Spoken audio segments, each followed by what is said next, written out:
quando eu decidi fazer medicina, já no ensino médio, a gente sempre dá aquela pesquisada no Google, tipo, quais são as melhores faculdades? E a USP sempre aparecia em primeiro lugar. Então, era uma coisa que eu almejava, mas que estava muito distante da minha realidade.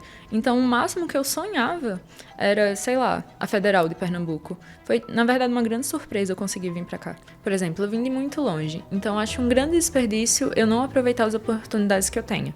Então, o máximo que eu puder fazer e eu tiver condições de fazer, eu vou fazer.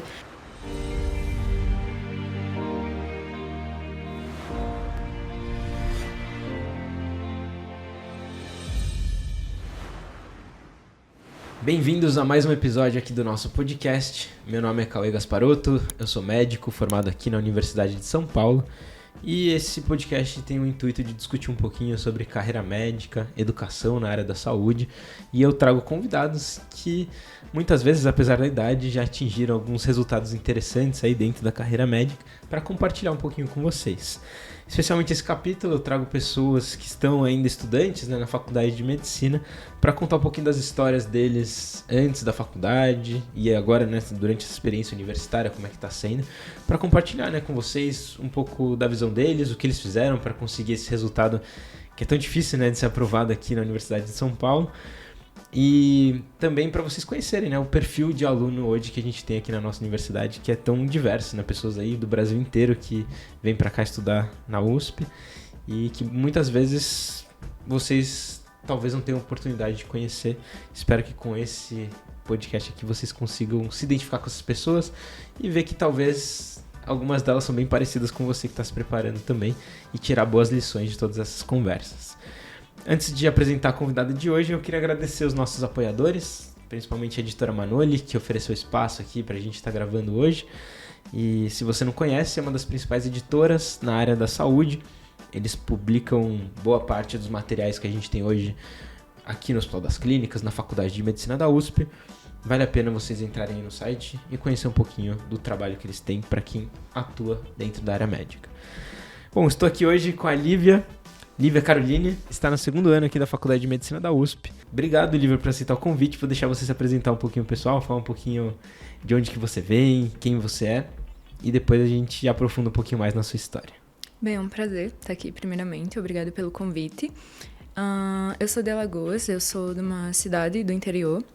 O nome é Arapiraca, não é muito conhecido.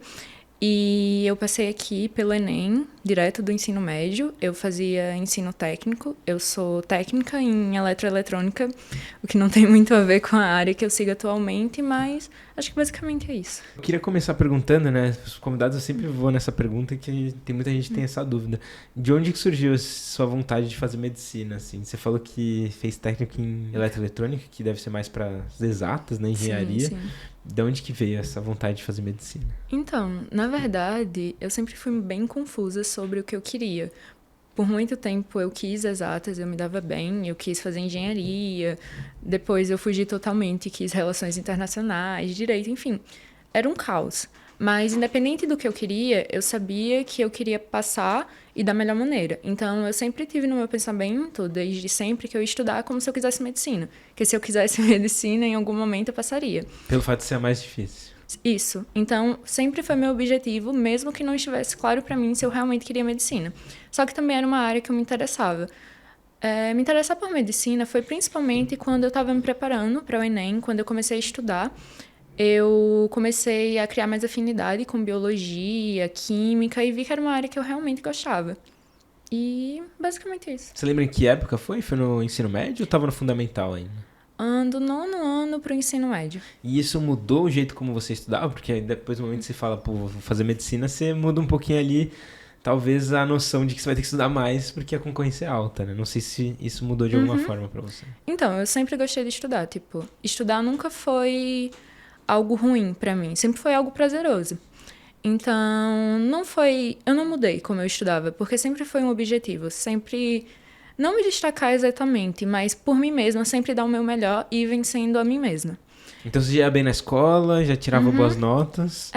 Já esperava que ia passar em algum vestibular concorrido? Você já estava meio que... Você já tinha essa noção ou não? Não, eu acreditava em mim, porém eu tenho expectativas um pouco baixas, eu lido com expectativas baixas. Então sempre foi uma guerra contra mim mesma. algo que eu sempre travei para ir me superando e cada vez mais. E você sempre focou no Enem, desde o ensino médio? Sim, como eu venho do interior, lá no meu estado a gente não tem tanta acessibilidade a outros vestibulares. O mais perto que a gente tem é da Universidade Estadual de Pernambuco, que em questão não é tão perto. Então, sempre para mim, a única forma de entrar numa faculdade realmente foi o Enem. Entendi. E aí quando que você pensou na possibilidade de vir para a Universidade de São Paulo? Porque eu não sei se é algo que está dentro da rotina de vocês, né? Estando em outro estado, né, distante, pensar em vir para São Paulo. Quando que veio essa Então, ideia? Quando eu decidi fazer medicina, já no ensino médio, a gente sempre dá aquela pesquisada no Google, tipo, quais são as melhores faculdades? E a USP sempre aparecia em primeiro lugar. Então, era uma coisa que eu almejava, mas que estava muito distante da minha realidade. Então, o máximo que eu sonhava era, sei lá, a Federal de Pernambuco. Foi, na verdade, uma grande surpresa eu conseguir vir para cá. Ah, é? Uhum. E isso aconteceu... Porque, pelo que eu me lembro, você primeiro faz o Enem, depois você aplica, né? Para qual faculdade você quer. E a sua nota no Enem, nesse ano de aprovação, foi algo meio que inesperado pra você? Porque eu não sei se você viu a nota e falou, putz, com essa nota eu consigo passar na USP São Paulo, né? Como é que foi esse processo? Então, a nota da para eu passar aqui foi um pouco inesperado. Eu esperava que a nota de corte aqui fosse, meu Deus do céu, fechar o Enem. Mas aí eu apliquei para cá, porque era uma possibilidade a mais, além do SISU normalmente, mas foi só tipo um golpe de sorte. Meus amigos estavam fazendo e sugeriram, tipo, vamos todo mundo aplicar, e eu acabei aplicando. Todo mundo aplicou pra cá? Uhum. Que legal. Passou com mais gente, não? Não. Só você do grupo? Do meu grupo sim. Tem alguns conhecidos que passaram, mas amigos próximos só eu. Entendi. E como que foi seu desempenho no Enem, assim? Você foi melhorando ao longo do tempo? Sim. Meio que eu tava na pandemia. Então, mesmo que o meu ensino médio tenha sido bom, por estar em um instituto federal, ele teve muitos buracos. Então, meio que aproveitei a pandemia para fazer um plano maior. Eu não queria deixar para o terceiro ano para estudar. Então, a cada ano eu ia me avaliando. Então, no primeiro ano, meio que, basicamente, eu estudei redação, que era uma coisa que eu sentia muita dificuldade, e fui vendo, por exemplo, qual era o meu nível. Aí, no segundo ano, eu já tinha isso um pouco mais nivelado e eu comecei a estudar realmente as matérias, fazer um cronograma. Só que eu não pensei em um cronograma para um ano, eu fiz um cronograma para 2 anos. Foi para o segundo e para o terceiro. E aí eu fui aprimorando e, baseado nos meus resultados, eu ia pontuando o que eu tinha que melhorar. E você estudava muito baseado em questões, resumos? Como que você fazia para estudar? Então, eu gostava de ver videoaula e fazer muitas questões, principalmente no terceiro ano, basicamente era fazer prova antiga do Enem, porque muita gente diz que não vale a pena, porque, já passou, não vai cair de novo, mas eu acho que é legal para você ver como funciona a prova. Eu acho que o Enem é principalmente sobre estratégia, você tem que entender como ela funciona. Então, eu fiz muito isso e fiz outras questões, mas resumo não funcionava muito para mim. Eu perdia muito tempo deixando ele bonitinho, cheio de frufru, e isso fazia com que eu perdesse tempo que eu poderia estar me preparando. Então, era basicamente ver aula e fazer questão. Isso. Legal. Você usava flashcard, alguma coisa assim diferente, não? Não usava flashcard. Eu realmente ia revisando na questão, vi o que eu errava, e a partir daquela... Tipo, eu errei aquele assunto naquela questão, então eu voltava e revisava aquele assunto. Entendi. E você... Como que era a sua rotina, assim, mais ou menos? Você tinha aula de manhã e à tarde fazer questão ou variava um pouco? Então, eu passei 2 anos da pandemia, então os 2 anos da pandemia era o dia todo estudando pro Enem, basicamente. Em casa mesmo? Em casa mesmo. E quando eu voltei para o IF, eu tinha aula de manhã... Que foi o terceiro ano? Isso, no terceiro ano. Tá. Eu tinha aula de manhã, aí um dia na semana eu tinha aula à tarde, e os restos da tarde eu era monitora no IF, então eu ficava a tarde toda lá até tipo 6 da noite. Só que muitas vezes não tinha atividade no laboratório, que eu era monitora, então eu ficava lá estudando. E aí estudando mais, resolvendo questão mesmo? Isso. Entendi. E você fazia mais essas questões de banco de questão ou você tentava resolver, tipo, fazer simular, tipo, como se fosse a prova do Enem, tentando manter ali como se estivesse realmente no dia da prova? Então, simular um dia de prova. Eu gostava de simular dia de prova, eu tentava fazer isso pelo menos uma vez no mês, eu fazia um simulado, ou a cada fim de semana, eu ia encaixando, dependendo de como estava o meu mês. Entendi. E além disso, as questões que você respondia era por bloco. Então, se estou estudando geografia, vou fazer as questões do Enem de geografia de 2000 e sei lá quando. Ou você pegava as questões direcionadas da matéria? Eu tinha as questões direcionadas da matéria, mas eu também, por exemplo, hoje eu vou resolver a prova de humanas toda de 2009. Então, hoje eu tirava o dia para humanas. Entendi. Entendi. E como foi sua evolução no Enem ao longo do tempo? Você lembra essas notas? Lembro um pouco. Acho que no primeiro ano eu tirei 716 700? e 16. Bastante. Primeiro ano do ensino médio? Primeiro ano. Caramba, muito bom já. Acho que no segundo 756, uma Tá. coisa assim. E no último ano foi 787. 787. E você passou... Qual que era a modalidade que você estava prestando? Eu prestei para cota de renda e cota de escola pública, né? Uhum. E de raça também. Tá. EPI. E... Entendi. E aí, você lembra quanto que era a nota de corte? Não. Mas aí, você fez 700 e... 83 no Enem. Aqui na USP ela deu uma baixada porque eu tirei mais nota em humanas. Ah, entendi. E você tinha alguma matéria que você tinha mais dificuldade, assim? Acho que um pouco em física. Física. Você era mais das humanas, assim. O que era engraçado, porque antes eu não era completamente anti-humanas, mas no ensino médio eu fui adquirindo isso um pouco também. Interessante. E você usava isso na sua preparação? Focar nas que você estava com mais dificuldade? Sim, sim. Praticamente no último ano eu não vi humanas. Eu vi humanas por hobby. Tipo, eu tô almoçando, eu vi uma aula de geografia. Era algo bem mais hobby do que as outras matérias. As outras matérias realmente eu tive que estudar mais. Principalmente física. Isso. E aí você focava em tentar melhorar que você ia pior. Sim, sim. Pro pessoal que tá eventualmente se preparando, que vem de um contexto parecido com o seu, tem alguma dica que você fala assim que foi valiosa pra você e que você pode passar pra eles? Eu acho que primeiro é cuidar de você mesmo. Acho que a saúde mental é a coisa mais importante que você pode ter. Acho que se você tiver um plano a longo prazo e não se desesperar, tipo, eu tenho que passar agora, funciona bem melhor.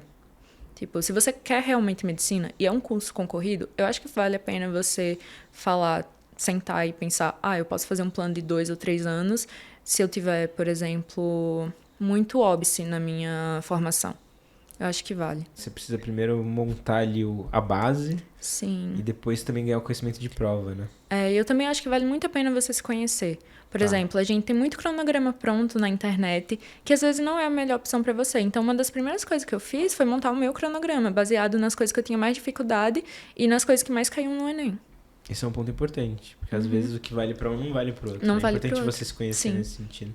Isso vale pro vestibular, mas vale pra tudo na vida também. Autoconhecimento eu vejo que é uma das coisas que deveria ser trabalhada, acho que até antes de entrar na faculdade. A gente às vezes nem trabalha na faculdade, mas minha opinião é que deveríamos trabalhar isso até na infância, assim, Sim, pra saber sim, o que a gente sim. quer. Às vezes a gente toma decisões muito difíceis, né? Uhum. Você mesmo falou, né, que não tinha certeza se ia ser medicina, se ia ser engenharia, se ia ser alguma outra área.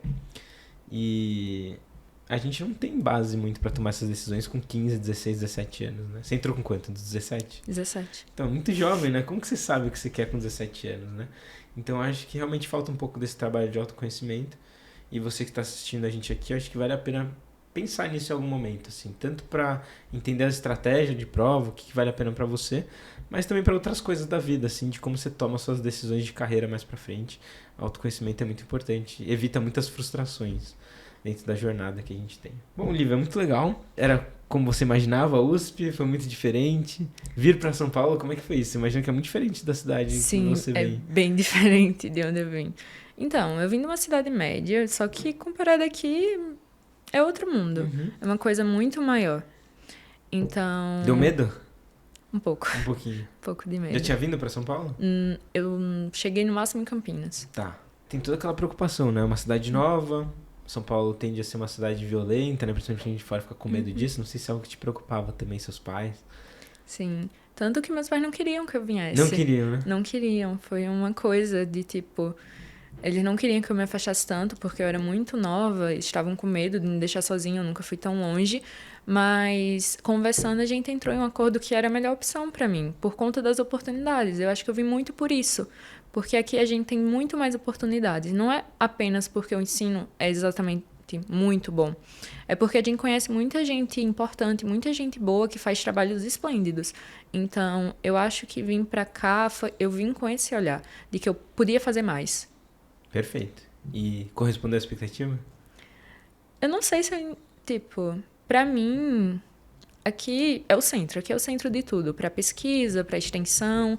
Era uma coisa que eu não teria acesso lá. Eu tenho certeza disso. Então, tá além das minhas expectativas, na verdade. Ah, é? Foi mais do que você esperava? Foi mais do que eu esperava. Que legal. E Bom, a gente conversou um pouquinho antes de começar a gravação aqui sobre essa questão de vir pra cá e encontrar moradia e tudo mais. E a USP hoje oferece um suporte, né, para quem vem de fora, para quem tem necessidade de ficar em um ambiente próximo da faculdade e às vezes não tem condição, né, de alugar um apartamento, que é muito caro a região também. Você pode falar um pouco pro pessoal como é que funciona esse processo? Assim? Então, eu moro na SEM atualmente, que é a Casa do Estudante de Medicina. Lá, basicamente, é feita uma seleção, a faculdade faz assistência social e as pessoas que têm uma condição financeira mais baixa podem morar lá ou na casa do residente, que está abrindo mais vaga atualmente, o que é uma ótima, porque mais pessoas podem entrar. Além disso, também tem um CRUSP, que apesar de ser mais direcionado para as outras faculdades, a gente também pode ter acesso em casos emergenciais. Então, eu acho que... Assim, para as pessoas que são de fora, são de outro estado, até o pessoal daqui mesmo que mora longe, é uma ótima oportunidade. Porque eu acho que o principal medo quando você vem para cá é onde eu vou ficar. Então, a faculdade ter esse suporte é algo que eu acho muito bom. E como que funciona para aplicar para isso? Depois que você entra, como que foi o processo? Porque as pessoas ficam com medo, né? De, putz, eu vou para São Paulo e aí, ficou aonde? Não tem onde ficar? Como é que funciona? Então, você aplica para o PAFEP dá a opção de você ter a moradia, tem a moradia do estudante de medicina. Quando você aplica, vai fazer uma avaliação do seu perfil socioeconômico e se você se encaixar nos padrões exigidos, você é direcionado para lá. E basicamente no começo, no início das aulas, às vezes demora um pouquinho, algumas semanas, mas não é algo muito que se estende. E além disso, se você realmente vier, você pode falar com a assistência social que eles vão oferecer suporte e alguns quartos provisórios. Que legal. Você conseguiu isso quando você veio? Então, quando eu vim, eu tinha família. Eu fiquei, bem mais distante, mas eu fiquei. Um tempinho, né? Até conseguir. Eu sei que alguns alunos são acolhidos também aqui, né? Tem essa questão do apadrinhamento. Eu conversei com um dos alunos que ficou um tempo na casa de outro, que era veterano, que acolheu ele até ele conseguir a vaga na casa do estudante. O que eu sinto na faculdade é que a gente tende a acolher muito bem os calouros. Sim. Não sei se você sentiu isso, mas na minha época... Assim, os nossos veteranos, eles se preocupavam muito com a gente, dar suporte, apoio, que é bem diferente do que eu vejo em algumas outras faculdades, nessa questão do trote. Não via muito aqui na USP, assim, foi algo que realmente me surpreendeu bastante, assim, eu me senti muito acolhido pelas turmas mais velhas. Não sei se você teve essa sensação também da galera te ajudando e tudo mais. Sim, o acolhimento aqui é ótimo. Inclusive, estamos passando por isso agora, né, com a 112, eu vejo todo o pessoal sempre falando com os calouros, orientando. Eu vejo muito calouro também com medo do trote e tudo mais, e a gente apaziguando, e não existe isso aqui. É muito legal esse clima. Daqui pra frente, como você se imagina na faculdade, assim? Você falou que você já está se dedicando pra um monte de coisa. Tem alguma área mais que você gosta? Tem alguma coisa que você quer mais fazer? O que você imagina aí para os próximos anos? Então, eu gosto de aproveitar o que tem aqui. Eu imagino que, por exemplo, eu vim de muito longe. Então, acho um grande desperdício eu não aproveitar as oportunidades que eu tenho. Então, o máximo que eu puder fazer e eu tiver condições de fazer, eu vou fazer.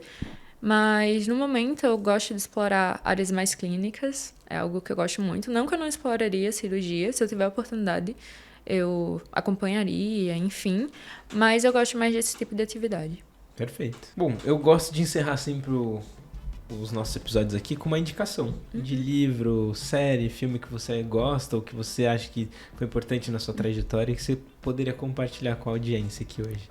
Tem alguma coisa, assim, algo que você fala, putz, esse livro foi muito legal, gostei. Pode ter a ver com vestibular, pode não ter, mas alguma indicação cultural, assim, que você acha que vale a pena o pessoal conhecer. Eu tenho um apego emocional, é um livro infantil, mas é algo que sempre me marcou muito na minha infância, que é O Pequeno Príncipe. Caramba, você é a segunda pessoa que fala desse livro, sabia? Eu lembro do filme do Pequeno Príncipe quando eu era Muito bom pequeno. também o filme. Enfim, por quê? Eu acho, é um livro infantil, mas ele ensina sobre muitas coisas, sobre como a gente observa o mundo e sobre como a gente mantém certas relações. Eu acho que é algo que tem muito para ensinar, sabe? Principalmente sobre empatia. Que na medicina a gente pratica a todo momento, né? Muito bom, Lívia. Obrigado por ter vindo aqui compartilhar essa história. Se o pessoal quiser entrar em contato com você, tem algum canal assim que você usa? Ou, não sei, Instagram, e-mail? Então, podem entrar em contato no Instagram, eu respondo todo mundo, é privado, mas eu aceito todo mundo de boas. O @ é live.almeida, só que o último A é um 4. Tá, eu vou deixar aqui na tela, que aí facilita também pro pessoal. E é isso, pessoal. Então, se vocês quiserem, depois entre em contato com a Lívia, ela vai estar lá no Instagram também, pra vocês eventualmente tirarem dúvidas, pedirem aí algum tipo de sugestão. E, óbvio, não se esqueça aqui de se inscrever no canal, ativar o sininho, deixar seus comentários enfim, próximos convidados, temas que vocês gostariam que eu trouxesse aqui, porque eu sempre levo isso em consideração para tanto chamar os próximos convidados, quanto para definir as temáticas que vão ser abordadas nessas conversas. Acho que é isso. Obrigado, Lívia. Obrigado a todo mundo que ficou até o final. E a gente se vê no vídeo da próxima semana. Um abraço.